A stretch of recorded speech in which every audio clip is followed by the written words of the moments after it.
Jack and Chandra from Border Violence Monitor and No Name Kitchen, which we forgot to mention in the report, and they are both active in Velika Kladuša, where they are, among other things, collecting testimonies from recently pushed back migrants, and they're publishing it in their, I think, monthly reports. I think the report for the month of May it was just out in a few days ago.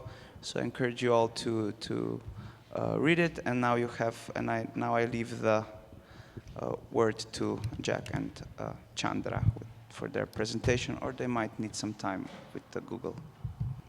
Yeah, we're just gonna get our PowerPoint going, but maybe Chandra could introduce our project a little bit while I get it going. Okay.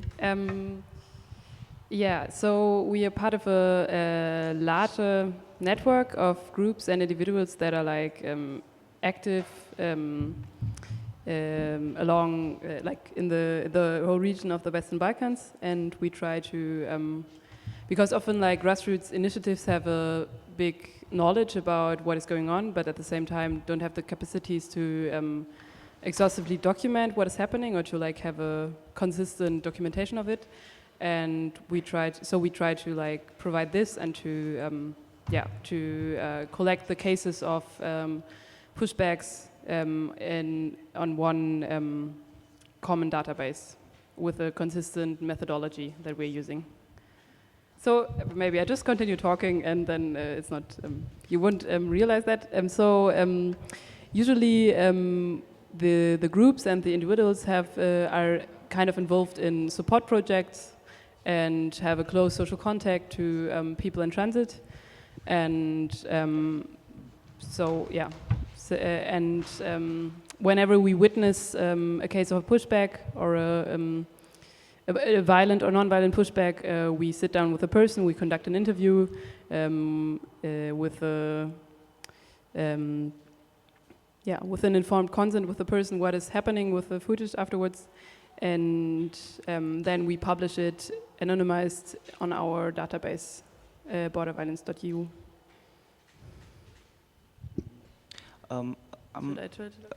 What about the pushback map? Are you part of that initiative as well?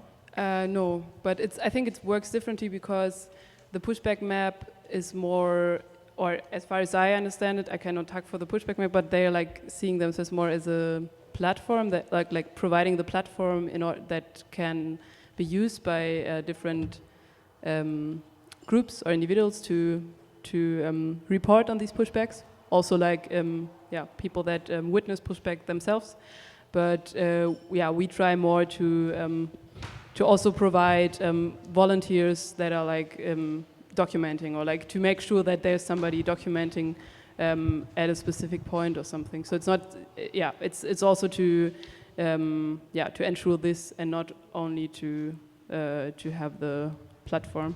So it's kind of like two different projects, I would say.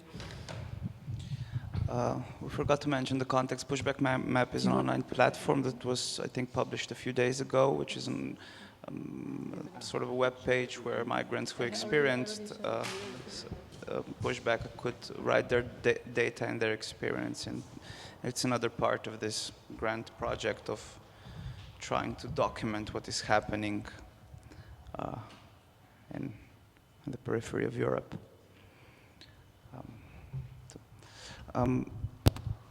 Maybe we can have now I have some questions which I wanted to ask after the presentation. Maybe we can ask them now. I think that we'll be in like 2 seconds, but also, hi, I'm Jack, Chandra's partner in crime. I've been present on and off in Velika Kladuša since September, but since November I've been involved in this border violence reporting project. But yeah, as far as what we're going to talk about today, more or less our presentation, I don't know, in lieu of this very important legal perspective that the Info KIBLA guys just presented on Slovenia, and what I assume Maddalena will present on the Croatian case, we're going to focus a little bit more on like the operationalization, you could say, of these procedures and these pushbacks from Croatia and from Slovenia to the Unasana canton around northwestern Bosnia.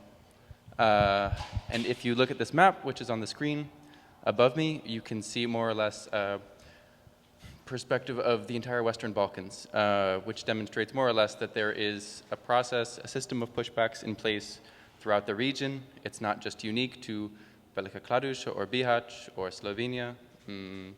This is a region-wide issue or border mechanism that is in place. And then I guess we can go on. Yeah, I already presented the project a little bit, so this slide should be for this part actually. But yeah, we with the data we're collecting, we publish monthly reports where we are like analyzing and summarizing the our documentation. And our most recent report is this one of the broken phones that came out last week, actually. But yeah, so for today, what's above me right now is a map of the peninsula of the Unasana canton, which is the canton in northwestern Bosnia that the majority of pushbacks to Bosnia-Herzegovina from Croatia take place in. There are some pushbacks that occur scattered throughout the rest of the country because it's a very long border with Croatia. But as for today, we're going to focus on this region and more or less go spot by spot from 5 different hotspots of pushbacks. Starting with Lohovo, which is an area right outside of Bihać in Bosnia. And that's the area where the footage that was published in December was filmed. It was filmed in October for 10 days and showed 45 pushbacks. If you calculate for within 10 days, so if you calculate for a month, then it would be like 150 pushbacks just at this place. But most of the pushbacks that we documented there were non-violent pushbacks, so pushbacks where, or pushbacks where like, I mean, when there was like violence involved in the pushbacks, we had the impression that it's not systematic violence that we witnessed in other spots, but more like a direct enforcement measure, like yeah. You could describe it as a lack of direct physical violence, but of course there's other types of violence which are present in these quote-unquote non-violent pushbacks, that being material violence. Phones are still taken and broken from people. They have their personal belongings stolen from them or broken.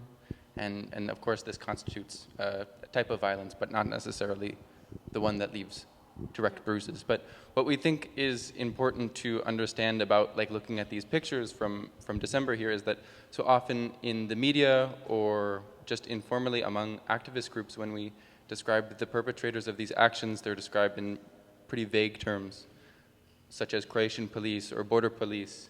And I think that does disservice to the fact that there are individuals and there are specific units and divisions which are assigned to carry out these acts. So looking at these pictures above me right here, you can see that they wear specific uniforms which can tell you a lot about the types of people who are overseeing these acts. As you'll see in the next slide, these men, and actually there's a female police officer in the top picture as well, they're wearing uniforms consistent with those worn by the intervention police in Croatia, which is a specific division within the Ministry of the Interior. And what's also interesting is that in one of the screenshots from these videos, you see very clearly that a man is wearing this jacket which has the letters EPZ on it, which stands for Ekipa za posebne zadaće, which is a specific team within the intervention police, which translates more or less to like the team for special operations. And as you can see, or as you'll see later, these are actors and these are uniforms that crop up often in these reports, these testimonies that we collect from people who are victims to border violence. And yeah, we'll go into a bit more later, but it just serves to show that there are structures behind this violence, very intentional and strategic structures, because these aren't necessarily police officers from the surrounding villages along the border. They're people who are stationed there from Zagreb, from people who are higher up the bureaucratic chain. And just to go over quickly, like the intervention police, they have the specific uniforms that we can identify when we have footage like this. You can see the rankings. If you go back to the previous slide, I don't know how well you can see, but for instance, right here, this man has 1 star, which signifies that he's the average intervention police officer. But the man here, it's kind of hard to see, he has 2 stars, which shows that he's the leader of his specific unit. And then over here is, again, this special team, this EPZ team. Moving up the border a bit to Stirlich, this is another important pushback point. It's just about halfway in between Velika Kladuša in the north of the Unasana and Bihać. You could say it's around 25 kilometers from either city, which is important to realize because this means that when people are pushed back there, they have a 25-kilometer walk that they have to make. So we'll just play this video as well. I don't know if we'll have sound here, but it's not necessarily the most Bili su ovaj znak na tabli I počeli. And what we can see from this video is that as opposed to these pictures from the last slide, there's a regular police officer, a municipal police officer, who's not the extremely muscular and tall and that you hear described in some testimonies, but somebody who maybe doesn't know exactly what they're supposed to be doing in this situation and who doesn't look like he's done it hundreds of times before. He looks a bit confused. And I think that's important to realize because there are a spectrum of actors, even though we talk about these strategic divisions and specific officers who are trained to do these pushbacks, it's not always that. And there is variety and there is difference in between these pushback procedures and the perpetrators of the pushbacks. And this just happened in May. This was a testimony that we collected from a group from Iraq who personally filmed this video of his own accord.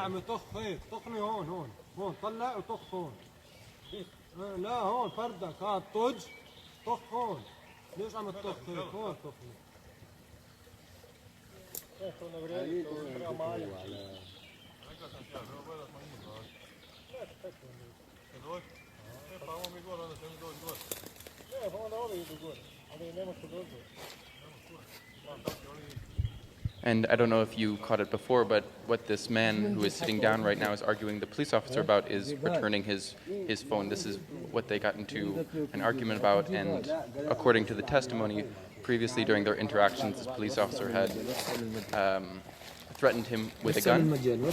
So he's saying to the officer, if you were going to shoot me in the head now. This Croatia, you must go. No. So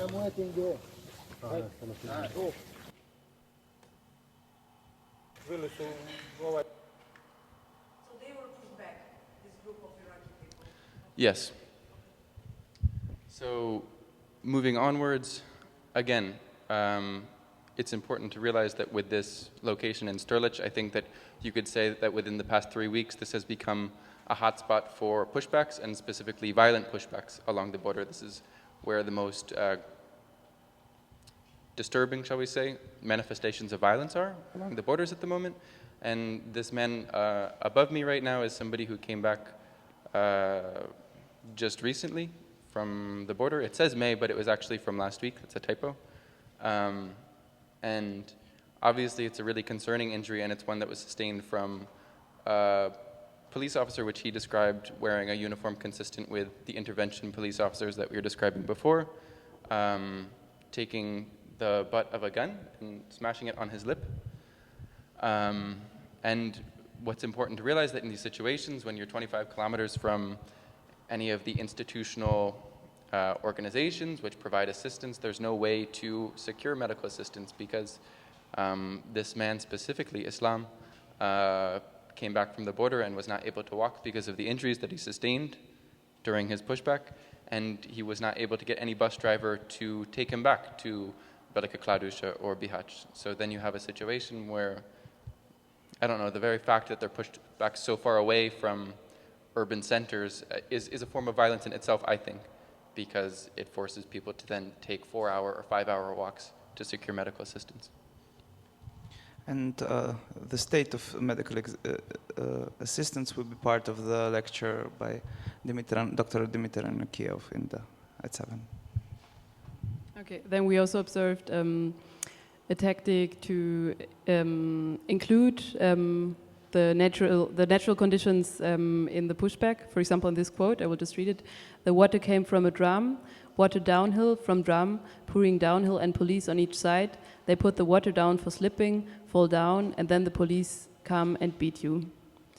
So often in our reports, people are telling us that they are like, during the violence, that the police officers are using natural conditions like slopes or rivers, or in this case, water, or also like how do you say, like tree trunks to make people slip, to make people like freeze. For example, in winter, if people are like pushed in a nearly frozen river, then it's also a form of violence, but like one that is like less direct. So this is something that we also observed in, And I think that what we're trying to highlight here isn't necessarily like, I don't know, graphic pictures of people's bodies who have been injured, because I don't think that necessarily helps understanding the situation super well. But what we're trying to describe here is very intentional and very strategic violence in many cases. That in order to do this, to set up drums of water above a pushback site so people would fall down, obviously this takes a lot of foresight and planning to do. And although in this video, on this slide, we have some officer who perhaps personally does not have so much experience in these violent pushback procedures, there are, though, officers, units, and divisions of police officers who do have this capacity for very strategic and planned out violence inside of them. And we have a wide array of cases across time and space around the Unasana canton that supports this. So moving on now to Zagreb, which is an area just directly outside of Velika Kladuša. There's a number of pushback sites. This is, I don't know, I would say one of the sites along the border which has attracted the most media attention in the past year, perhaps because it's close to Velika Kladuša, an urban center, but also because the pushbacks that have been here have been covered quite well by the media, but also because they've been very graphic and very violent. You can see right here that there's 4 main locations, you could say, that are used routinely that we can identify over the past year. This is one of the more famous, you could say, media pieces on a pushback from Croatia to Bosnia. It's published by The Guardian, but also Are You Serious? And we'll just quickly watch it. It's a bit disturbing. Fair warning.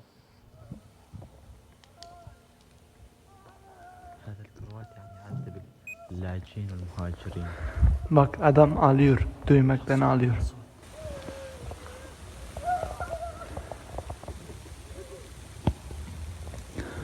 Tek tek indiriyorlar, tek tek dövüyorlar.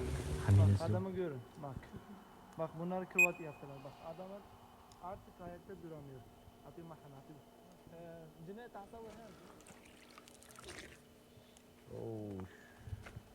So this video came about by an unaccompanied minor from Syria who was preparing to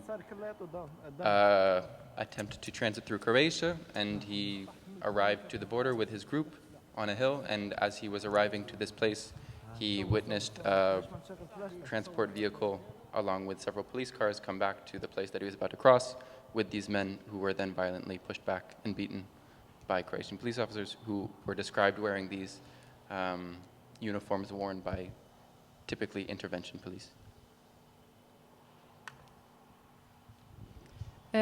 This is another case of, another quite severe case of violence. What is also interesting about this spot or this area that we're talking about is that most people that are apprehended in Croatia are kind of pushed back along the whole border. But if people are apprehended in Slovenia, however, they are in most cases pushed back at this spot. which is also, if we're talking about logistics, then it's something that, that we can clearly show. At the same time, we have more people, more volunteers that are like working in Velika Kladuša, so it's also something, that we have to keep in mind. But at the same time, So, of course, there are these very graphic and very, shall we say, media-friendly displays of violence, things that make people open their eyes and things that international news publications like The Guardian will pick up. But there's also this everyday material violence which continues along the borders, and this is embodied in the procedural destruction of phones and the theft of things like shoes and sleeping bags and tents, which are necessary materials to make these transit attempts. And stealing these things or breaking these things requires the individual to then go and reprocure these items for another attempt. And I think that's an important point to consider. Finally, it's also important to consider that while the majority of people who attempt to transit through these areas are men, young adult men, there are also families who are attempting these routes, and there are also families who are subject to this violence.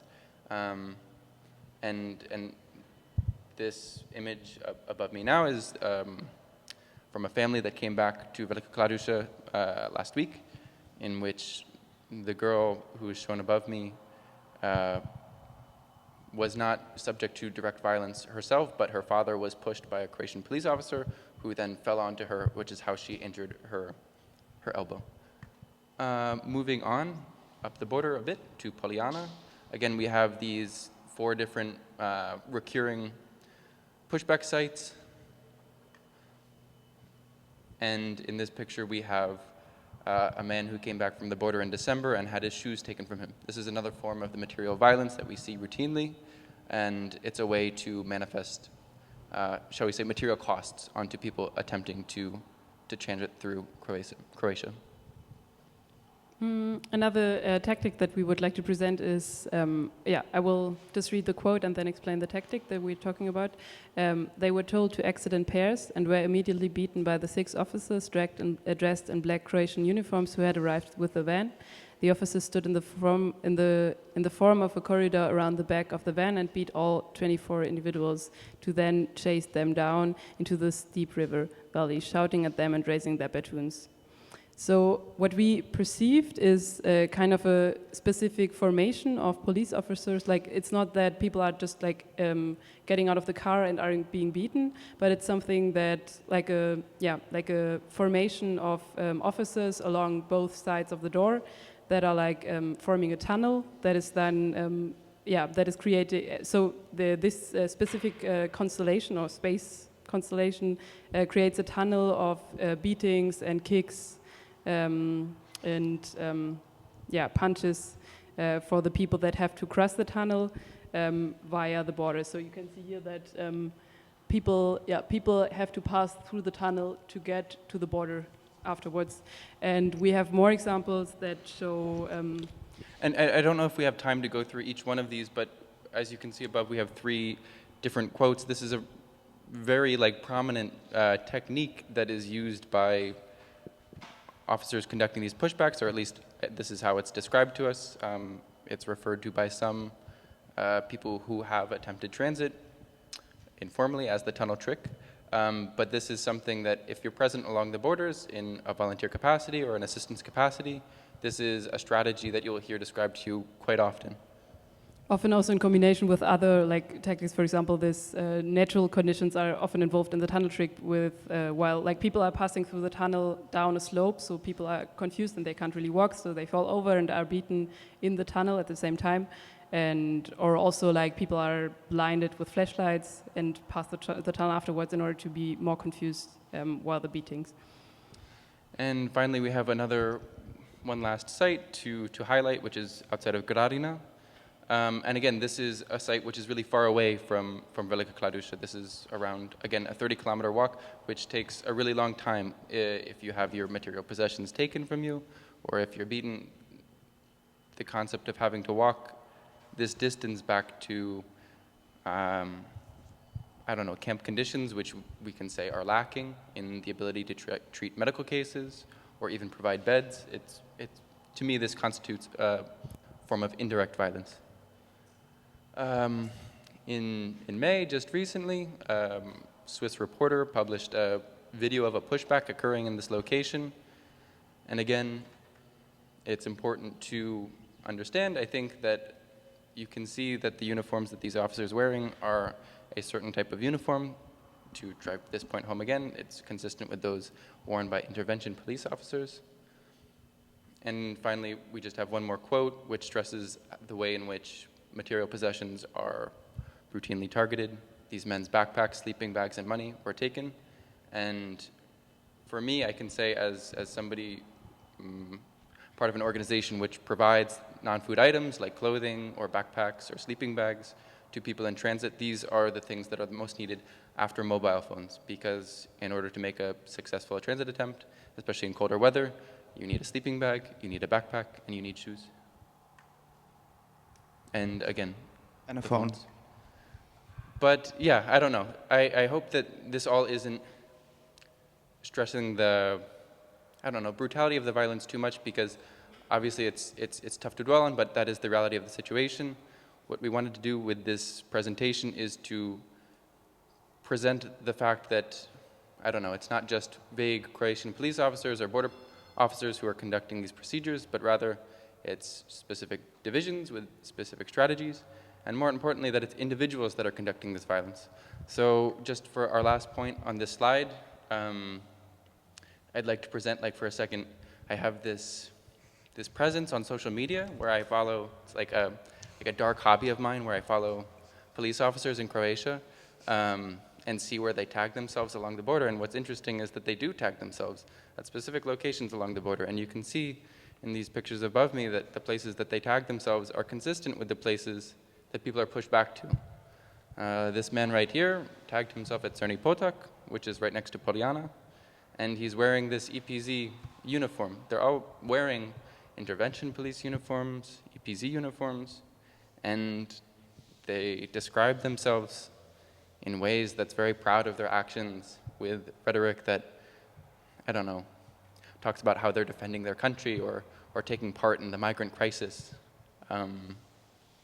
And yeah, I don't know, going through these pictures, it's really striking to me that behind every crushed mobile phone, behind every pair of shoes that are taken, behind every baton strike, there are these guys who don't necessarily see anything wrong with what they're doing, and are maybe told by their bosses to do it, or maybe they take it to their own accord to manifest this violence, but they are human beings, and they're not as hidden, they're not as obscure as we might think that they are. So that's all we have for you. If you guys have any questions, we'd love to take them with the time we have left.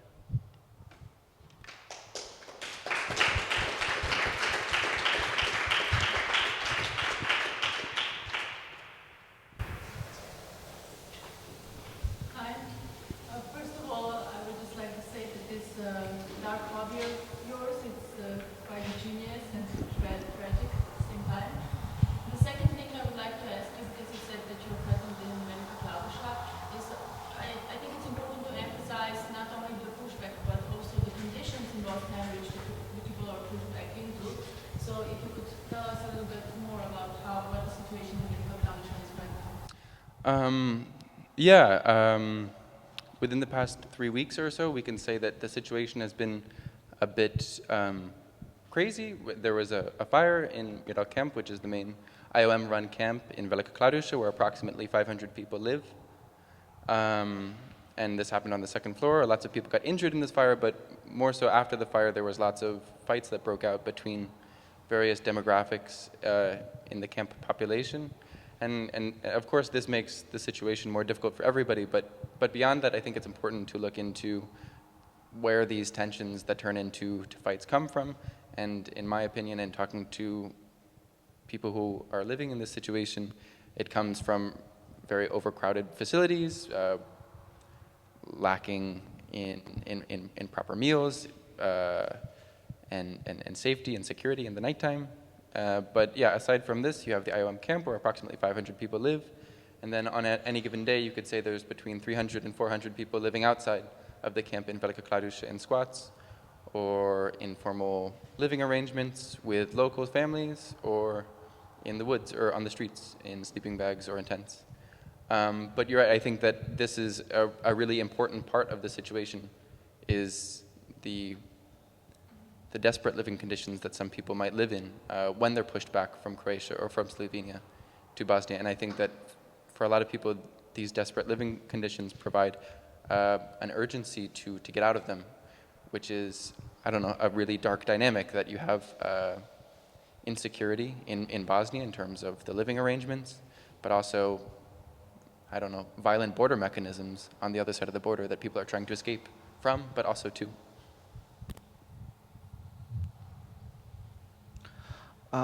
Thank you. I think we're a bit off schedule, so I would really like to thank you guys again and invite Maddalena from Center for Peace Studies in Zagreb to continue her presentation.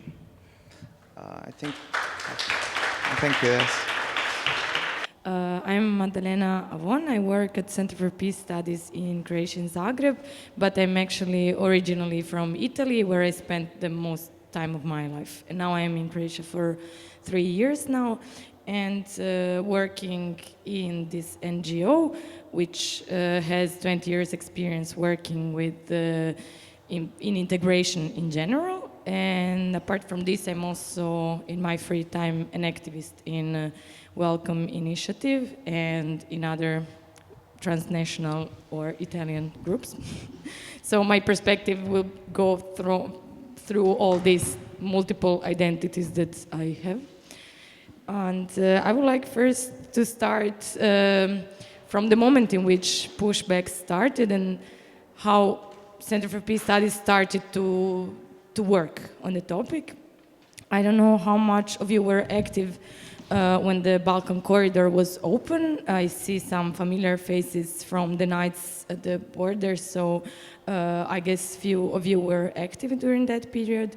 So you know well, as the practice of pushback started already when the Balkan corridor was open. So when some governments or some police officers started to do the selection of which nationalities were allowed to go on and which ones were not. We are talking then at the end of 2015. When the Balkan corridor closed, a lot of people got stuck in different countries on transit, on the routes. As Center for Peace Studies, we started to receive some phone calls and some messages with the picture that you saw in the presentation from Chandra and Jack. So we asked ourselves from the other side of the border what to do.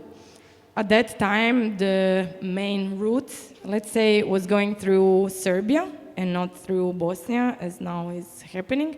So we went in that moment to Serbia. It was end of 2016, it was December, and we went to Belgrade. Some of you were also there active, where the so-called barracks were full of people, and to the border area of Šid. In that period, we talked to a lot of people on the move and received the same testimonies and talks that we heard up until now. So we decided, hey, what do we do? We gave our phone number, and we said the office phone number, and we said, look, whenever it happens again, please write us, and we will speak out loud your story, that maybe in this moment you're not able to speak out loud because you don't have the same passport as we have. So let's use this white privilege and let's talk loud about what is going on.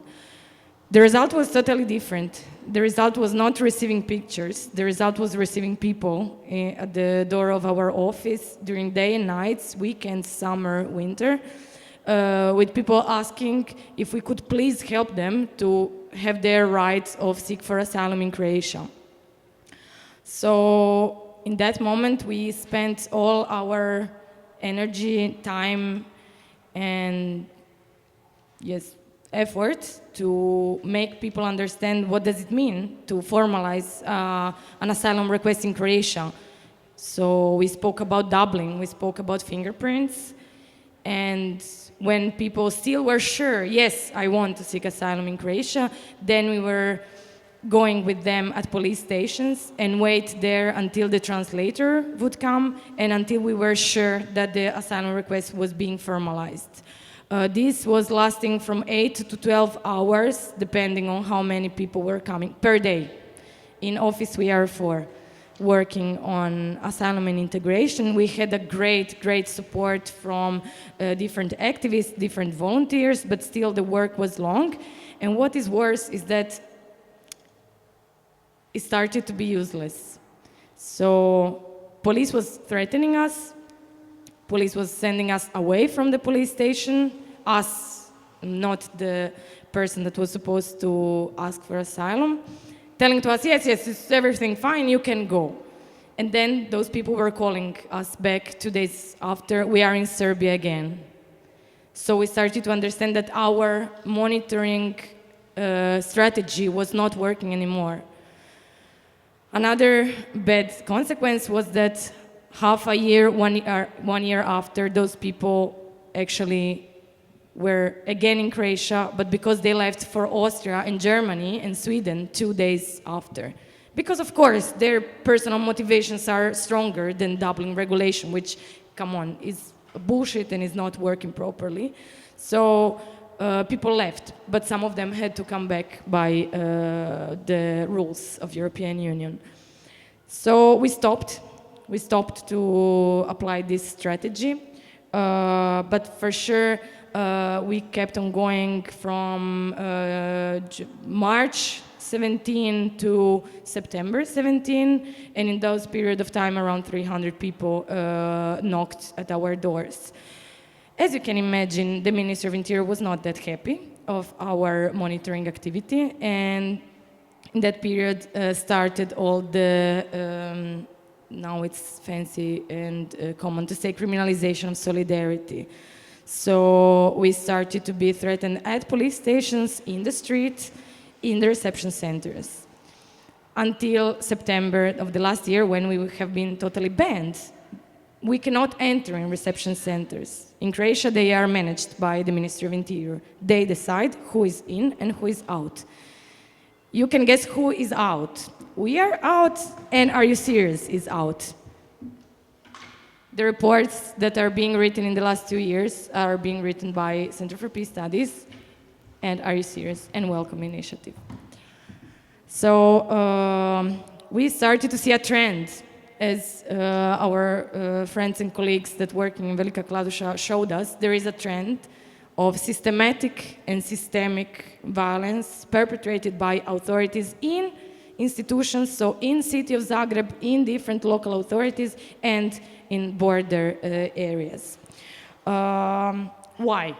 Why is Croatia not putting a fence like Hungary and is using this other face of the same coin? The answer that we found is the blackmail of European Union and entry in Schengen, which is clearly putting some kind of pressure on Croatian institutions to apply the rules and to protect the external borders of European Union. In fact, what they call us when they defend themselves, saying that no violence has happened and all the activities that police officers are doing are in line with the European and national conventions and on human rights.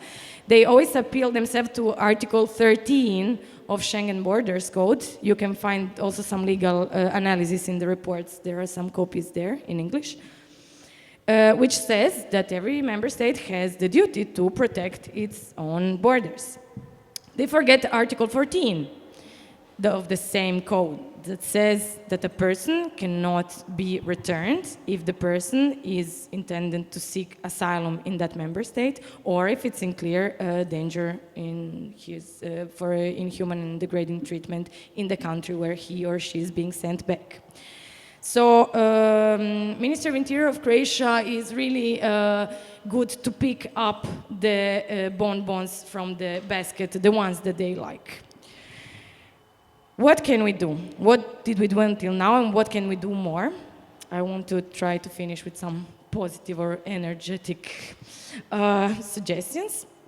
Let's say that we identified 4 different ways of work, and all 4 have as basis the trans-border cooperation. So Croatian activists or NGOs cannot do anything without the work of who is on the other side of the border on one side and on the other side. And then on the other side, because we know that the chain pushbacks are happening.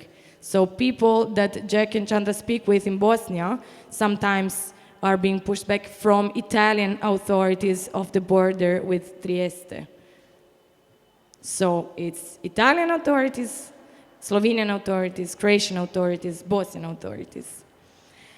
So all the methods that we have, all the strategies that we have to fight these practices are supposed to be trans-border cooperation among different realities in different countries on the other sides of the borders. The one that is most dear to me, of course, is activism. So street actions, guerrilla actions, demonstrations. We have been at the Gradisca di Zonzo in Italy 2 weeks ago for a demonstration against detention centers and violence along the Balkan route. It was sunny day, Sunday, sunny day of summer, and still there were more than 400 people that walked from the center of the city to in front of the place where the detention center will be, where we finished with I will call it a party with the people that are living currently in the steel reception center that is there. In Croatia, we also project these pictures that you saw. We project them on the buildings of the city center of Zagreb, and we put in really high volume of the speakers the testimonies with the voices of people speaking about their experience of violence perpetrated by Croatian authorities. Another method is I would say, of historical responsibility. So what people on the field are doing is of extreme importance for the collection of, for letting people know what is going on and what's going on every day. My flatmate that is working in a corporative firm, so has nothing to do with activism, told me that she feels there is a war going on, a silent war going on 1.5 hours from the place where she lives. And I think this is the description of what is going on, and we are maybe aware, but so many people are not. So the collection of testimonies, the pictures, the mapping of the who is the perpetrator of this is for sure of extreme historical importance. This method is connected with the third one, so the work of media, not media, but raising awareness through media or through different, whichever method. This event is one of those. So speak to people about what we do.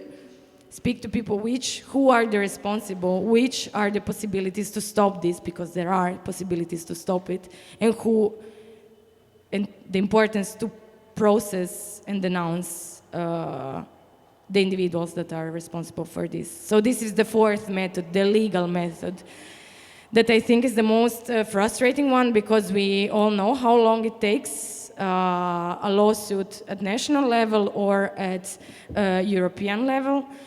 We have some cases at the moment. I don't know if I have time to talk about it. Briefly. Possibly you all heard about Madina. Madina was a young girl from Afghanistan that was traveling with her family, a lot of brothers and sisters and the parents. They were traveling from Serbia to Croatia in the night. It was cold. It was November 2017. And when they had their encounter with the Croatian police officers laughed at them, saying, "What do you think to do? Go back." And they were, "Please," the mother of Madina was saying, "Please, it's cold. I have a lot of children that are tired and hungry. Please, can we stay here at least for the night? And the policemen, again, they laugh and they send them back. They say, you can go there, follow the tracks of the train. So they walk back on the tracks of the train, but they didn't know that those tracks were active and the train was passing there. So Madina died the night of 22nd of November 2017 under those the tracks with the train passing, going from Croatia to Serbia. The family was willing to go on with a lawsuit against Croatian government. We agreed in cooperation with another Serbian organization to cover the financial expenses, to find a lawyer with the power of attorney to help us for this case. And it's at the moment at the European Court of Human Rights, and at national level we are still waiting to hear what do they think about it. What we are sure is that they said that the cameras at that border that night unfortunately were not working.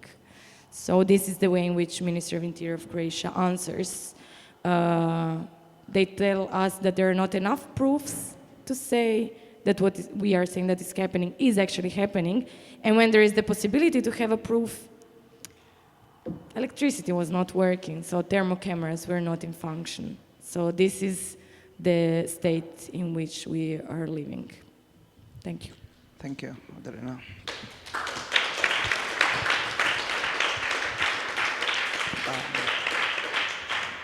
We only have time for, I think, very few brief questions, but first a small clarification. When you mentioned that there are, so from Italy to Slovenia, and you said at the last station to Bosnian authorities, I was under the impression that the Bosnian police are present during pushbacks, or no?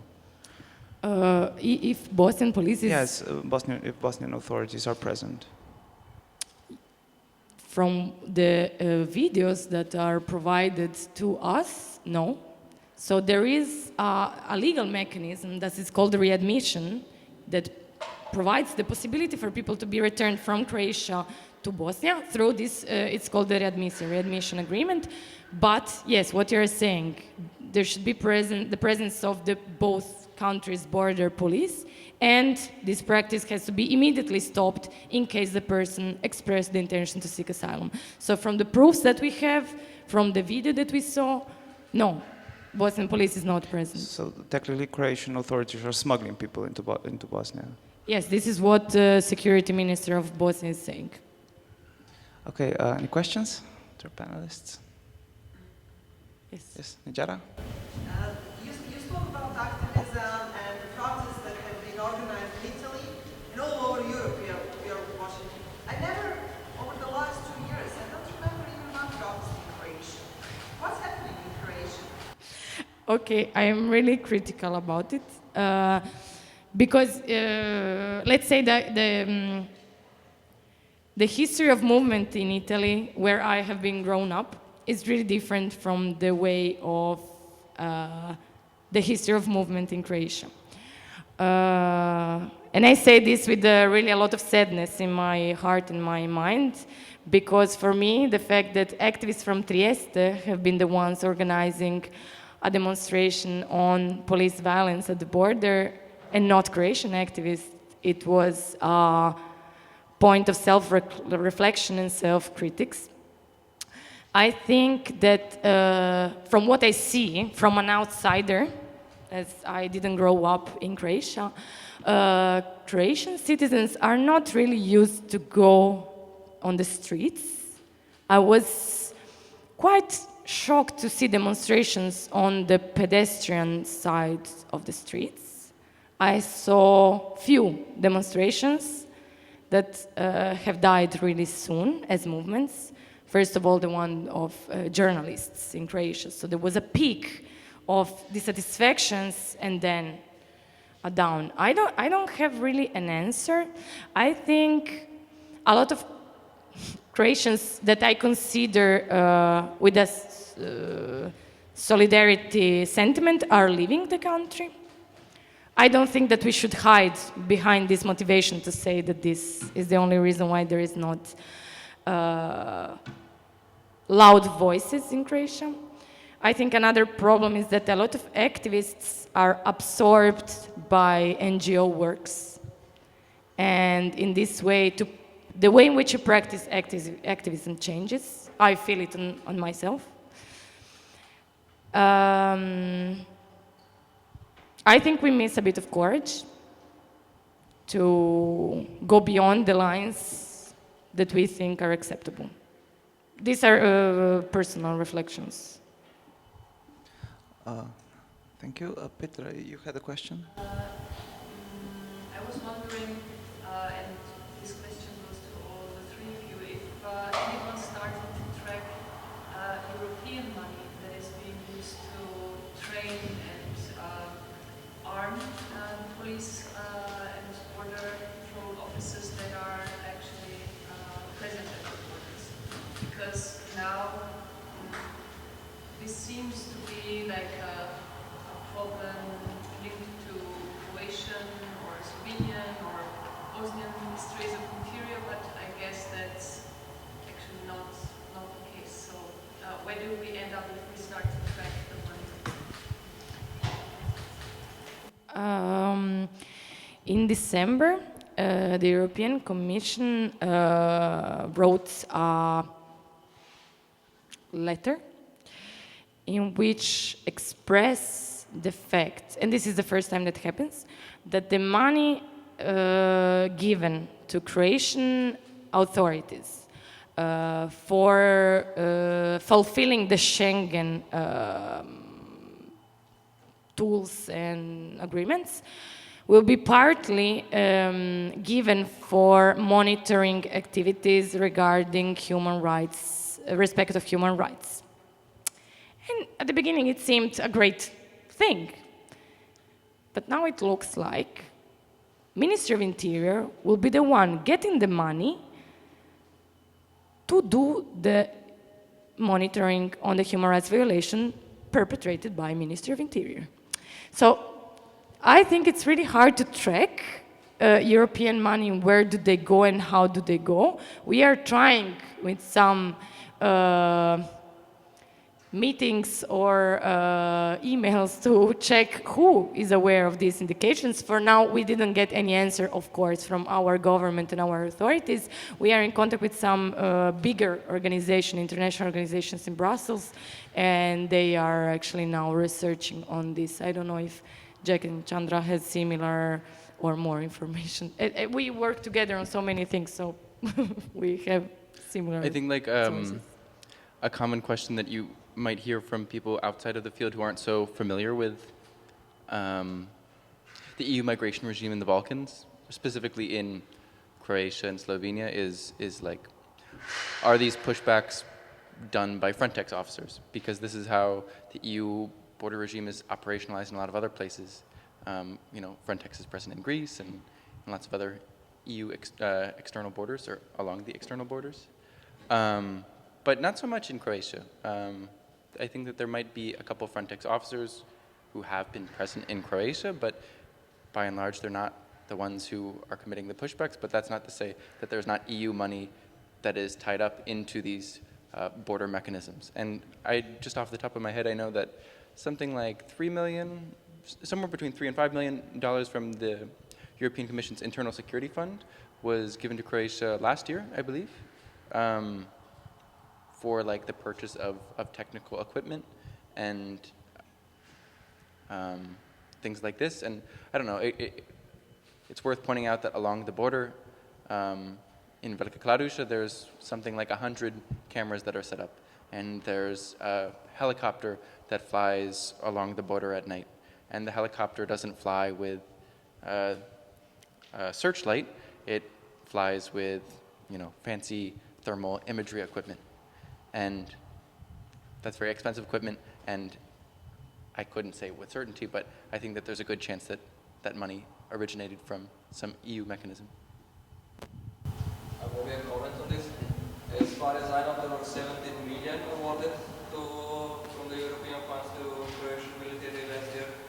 10 were from Schengen coordination funds, and 7 from Fund for Border Management. The Al Jazeera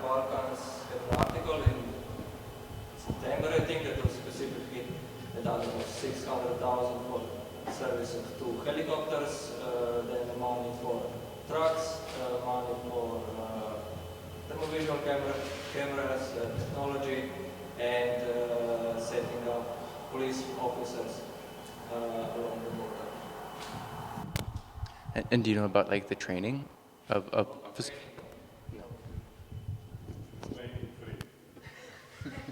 There has been a training 6 and 7 of July. I received this email from Fundamental Rights Agency, so I immediately wrote the trainers to hear what are the outcomes of the training, and I will let you know when they answer. Just to say that what Jack was putting accent that from what we have heard, there are actually kind of 2 types of violence. Right? One is, as you said, blackmail or corrupted one that European Union wants Croatia to become a part of Schengen as soon as possible. And we have this feeling, there is a kind of visual thing that, yeah, that's why they are maybe doing so much violence on the border, but what was Jack explaining that it's not only about this, you know, that there is a kind of violence itself per se that's going on with those, like game in the jungle, you know, so you have a certain number of individuals who probably enjoy this. So it's not like, you know, the guy who's beating him up, he's like, obeying the European rule to extend the Schengen to the south, right? So this is good. I think we should also think in this way, just to understand the violence itself, because it will be hard to now, okay, we can say, European Union, you are the guilty one, you are the one, that's why people are, they are. But the fascist part of the violence, I don't know from where it's coming. I think. No, I just wanted to comment on this because I think that, yes, we sometimes have this thing of saying the Big Mama EU is being bad. But Big Mama EU, we are part, I mean, some of us here has a European passport and our authorities are sitting in the parliament. Our authorities, the authorities of the countries where we live. But, I mean, there has been clear orders by the Croatian government to their police officers to behave like this. I mean, I think there is a mechanism, and what you said, I mean, it's a national and an institutional shape of fascism of nowadays Europe that is shown up. Then there is also the point, I would not, policemen receive an order and they behave towards that order, but if they do disobey to that order, there is also the problem, at least in Croatia, I don't know for other countries, there is no any mechanism for that person to be then protected for speaking out about what happened. Because the syndicates of police, I don't want even to talk about it, journalists are painting pictures in obscure ways, and if a person speaks out loud, is then suspended. So I think there are some individuals enjoying, and I still think that police is a repressive tool of the state, and there are orders. This I wanted to say. Sorry if I interrupted you, if you wanted to add. Yeah, I was just going to comment on that. Yeah, at the end of the day, we don't have any police officers from Croatia in the room that we could ask about this, but I think that it's worth... Or do we? I don't know. So to some end, it will always be speculation whether or not we say, is this individual expressions of violence or is it systemic violence? But it's interesting to think about how these, you know, if we were to call them individual expressions of violence, how from a structural standpoint, these individual expressions of violence are allowed to exist and persist without any scrutiny. And I think from a structural standpoint, you could say not doing anything about this violence is acceptance, or at the very least allowing it to continue is complicity. Thank you. I think we'll continue this debate throughout the day, I think. So I'd like to thank our guests again.